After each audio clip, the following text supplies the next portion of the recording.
about Israel Arab conflicts.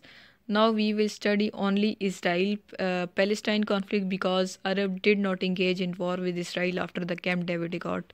ठीक है, इसके बाद फिर वो उसमें इंगेज ही नहीं हुए। यहाँ पर 78 में कैंप डेविड अकॉर्ड के बाद अरब कंट्रीज़ का इसराइल पैलेस्टीनियन इशू से वो पीछे हट गए। फिर जस्ट अब पैलेस्टीनियंस ने ख़ुद क्या क्या करना शुरू किया वो हम देखते हैं। सबसे पहले Palestine Liberation Organisation. Palestine Liberation Organisation में क्या था? They carry on struggle for independent Palestine using both political and terror tactics. PLO, Palestine Liberation Organisation को PLO कहा जाता है। PLO was very important for this. This was made in 1964. It has done a lot of plane hijackings. It was famous for plane hijacking in 1960 and 1970.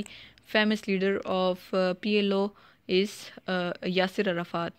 ठीक, first फिर उसके बाद जो first uprising है 1987 टू 87 टू 93 इंतिफादा, जिसे उनकी Palestinian Arabic language में कहा जाता है। इन अरेबिक इंतिफादा means the uprising. Israel compromised with the Egypt but continue violence on the Palestinians. They violate their rights. So PLO started protest, boycott against all that. ठीक है कि जो Egypt ने तो कंप्रोमाइज़ कर लिया था, लेकिन पैलेस्टीनियंस के ऊपर इसराइल का जो वायलेंस है वो जारी था। तब PLO ने उनको रिटेलिएट किया। लार्ज स्केल वायलेंस वो स्टार्टेड। ठीक है, violence हुआ, bombs were thrown on the people, violence got out of control and almost 100 Jews and 1000 Palestinians dead. अब ये काम इन्होंने PLO वालों ने शुरू किया था। इस ऑर्गेनाइजेशन ने वहाँ पर टेरर फैला दिया था ताकि ज्यूज़ वहाँ से भाग जाएं। ठीक है, लेकिन ज्यूज़ को भगाने के लिए जो उन्होंने वहाँ पर बम्बिंग की तो उसमें बहुत से मुस्लिम भी मारे गए थे।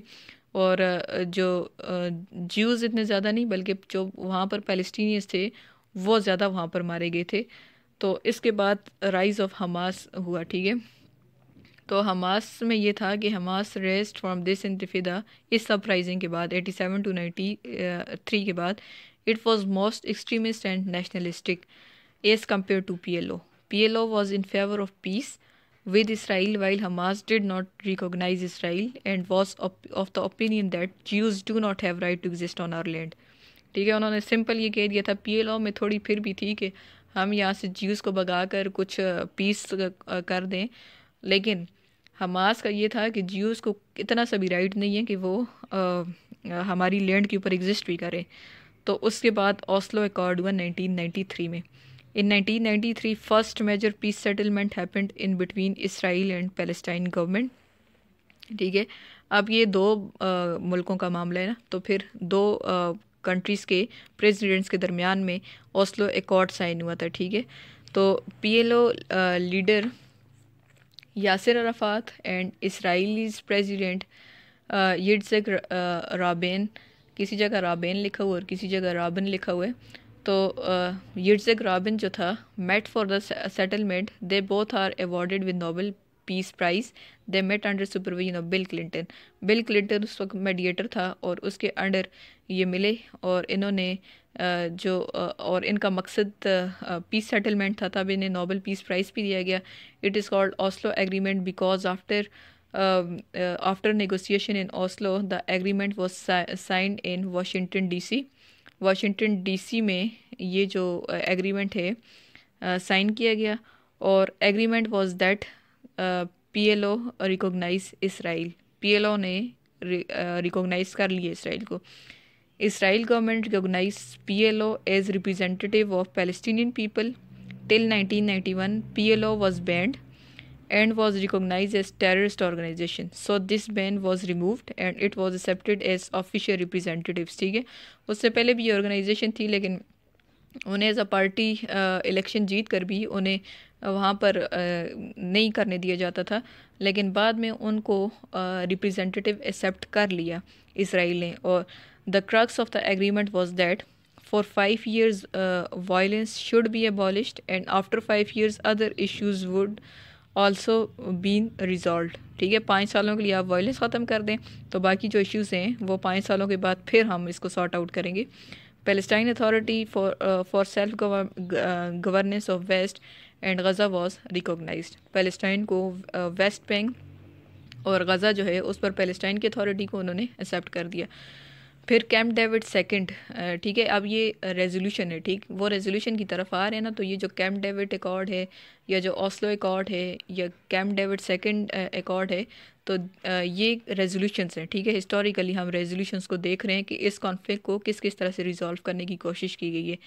तो जो सेकेंड अपराइजिंग थी 2000 से लेकर 2005 तक, उसमें क्या हुआ कि Israeli president Ehud Barak went to temple mountain with his forces, ठीक है।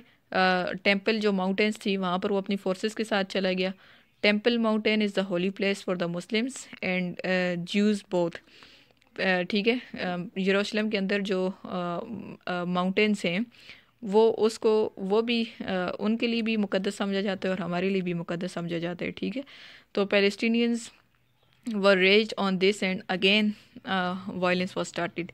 कि जब अहूद बाराक इसराइली प्रेसिडेंट और टेम्पल माउंटेन्स पर गया तो ज्यूज़ के साथ, तो उनको ये लगा कि ये यहाँ पर कब्ज़ा करना चाहते हैं या ये हमारे जो सेक्रेट प्लेस है उसको नुकसान पहुँचाना चाहते हैं, तो फिर से दोबारा से वायलेंस स्टार्ट हो गया।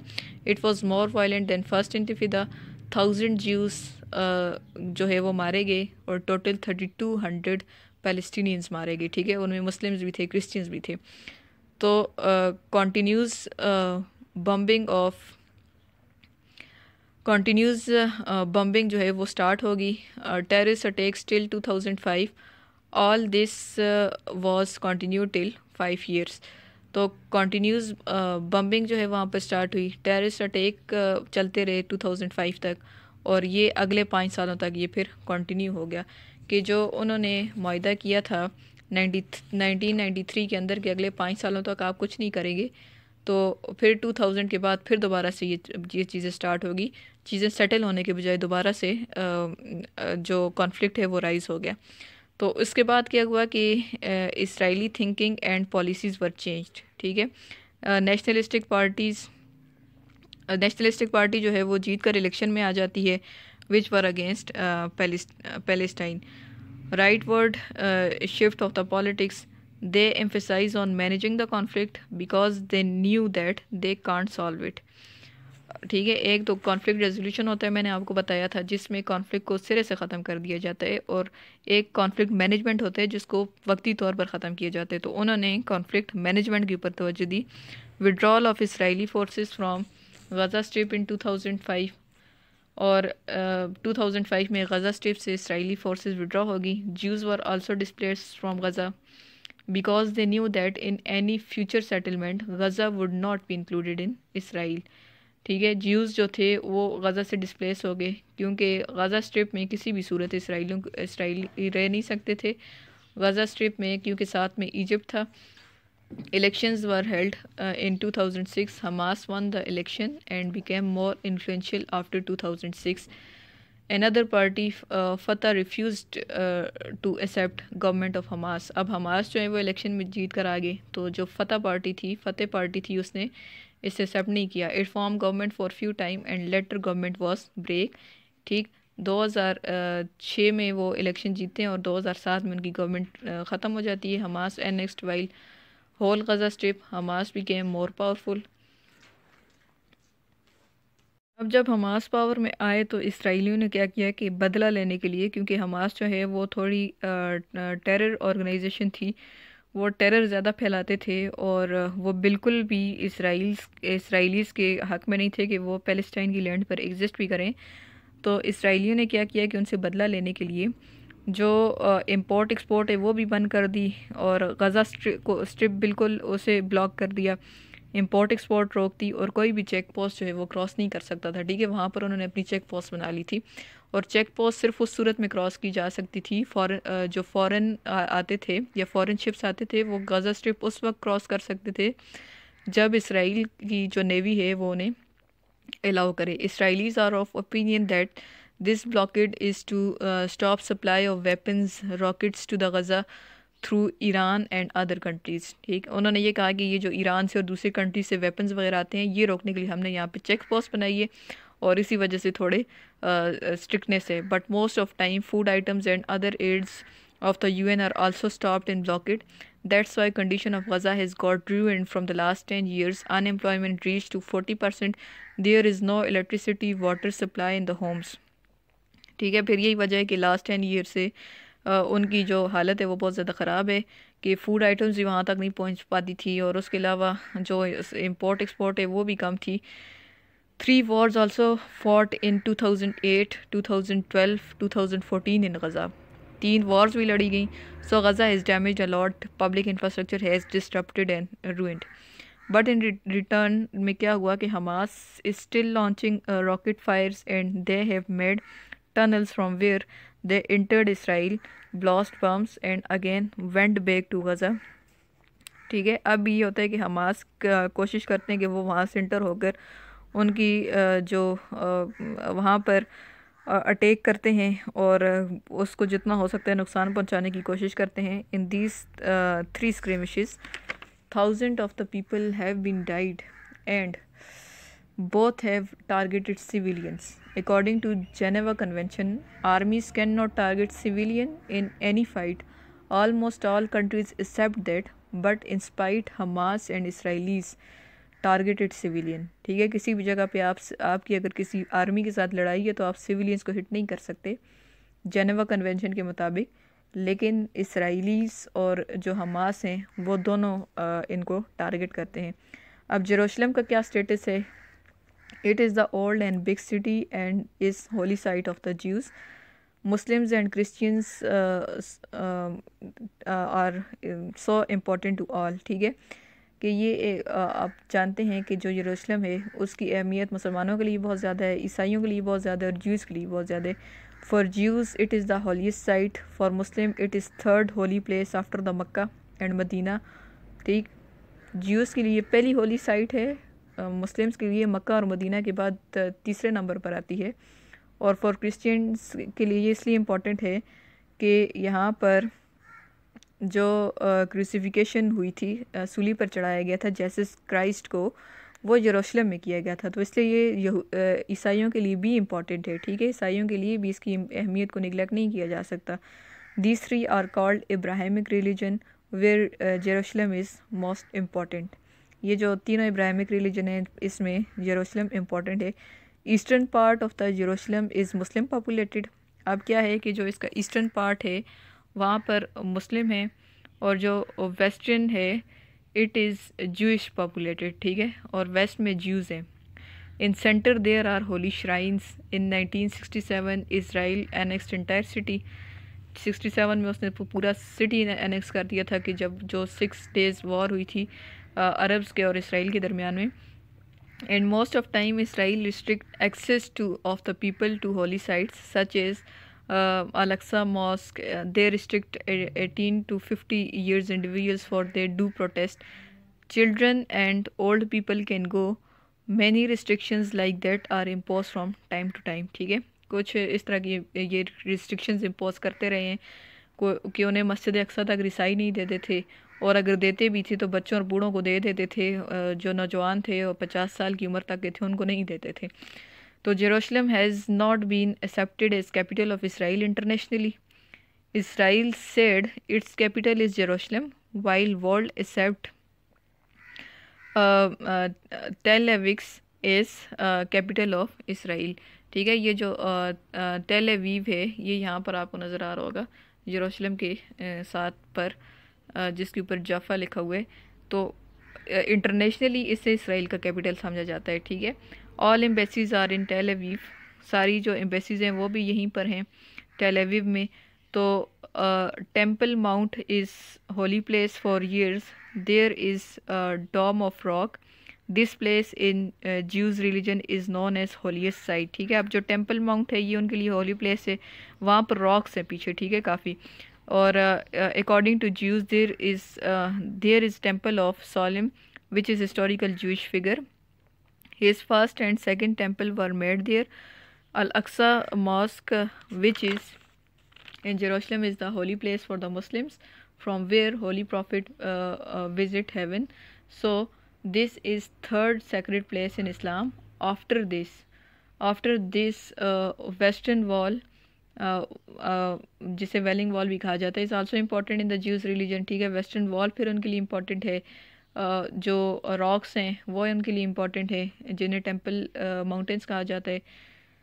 This area is contested and Israel improved Israel imposed restrictions from time to time.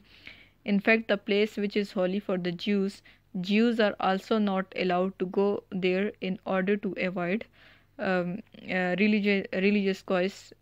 religious chaos and disturbances. ठीक है, ज्यूज़ को भी वहाँ पर, वैसे अभी वहाँ पर ये है कि दोनों को जाना अलाउ नहीं है, क्योंकि इससे जो डिस्टर्बेंस है वो ज़्यादा होती है। तो दूसरी जो चीज़ है वो पैलेस्टीनियन रिफ्यूजीज़ हैं। ठीक है, पहला मसला तो ये जेरूसलम का मसला हो गया ना। दूसरा मसला पैलेस्टीनियन के रिफ्यूजीज़ हैं। इसके मुताबिक after Wars of 1948 and 67 refugees were displaced to Syria, Jordan, Egypt and other Arab countries and they are still living in camps. ठीक है, इन वॉर्स के बाद अभी तक वो दूसरे अरब कंट्रीज में वो कैंप्स में रह रहे हैं। Syria's capital is Damascus. ठीक है, दमिश्क उसका कैपिटल है। Where there is large refugee camp and they are destroying under fight of ISIS and Syrian government. अब सीरिया में भी मसला है, just like there is Hamas, और वहाँ पर ISIS है जो एक terrorist, internationally recognise terrorist organisation है। तो वो जो रिफ्यूजीज़ हैं उनके अंडर वो एक्सप्लॉइट हो रहे हैं। Now they are again about to displace, so there is a big problem. Syria के अंदर ये बड़ी बिग प्रॉब्लम है कि जो पैलेस्टीनियन रिफ्यूजीज़ हैं जिन्होंने पनाह ली थी इन जंगों के दौरान जाके सीरिया के अंदर, अब उनकी फिर मसला है वापसी का कि वो वहाँ पर वापस आना चाहते हैं। After wars there were 7 lakh refugees but after 70 years number is now 5 million। ठीक है, now issue is that whenever settlement will held these refugees must be allowed to return Israel.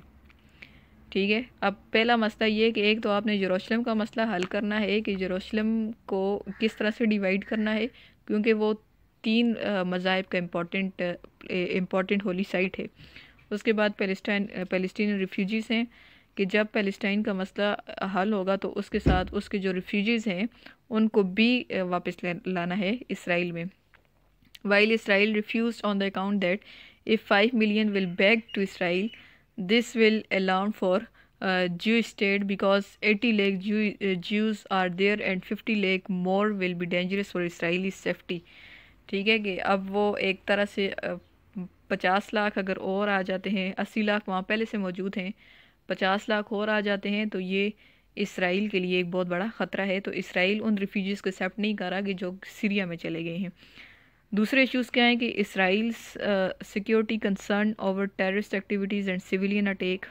ठीक, Israel's military occupation of the West Bank and blockading of the Gaza is dislike by the Palestinian, और Israeli settlement in the West Bank after 1950 and 1960 and many incentives were given to the settlers like expensive land, security, education, etc. so that it can be totally controlled by the Israel, and this is illegal because in 1947 UN gave West Bank to Palestine, not to Israel। ठीक है, 47 में तो Israel को दिया था उन्होंने West Bank, लेकिन जितनी वॉर्स हुई तो उस पर फिर दोबारा से वेस्ट बैंक के ऊपर इसराइल का कब्जा हो चुका है। Israel has publicly condemned throughout the world for these settlement as they are illegal, and Israel is growing these settlement to include the West Bank in Israel। Water resources वाला issue, Israel major area is desert where there is lack of water and Palestinians have water resources, that's why Israel is settling there and using its water resources। अब West Bank में इसलिए भी settle हो रहा है ना कि आप ये देखें कि जॉर्डन के साथ रिवर है और यहाँ से वेस्ट बैंक है, इसके साथ सी है।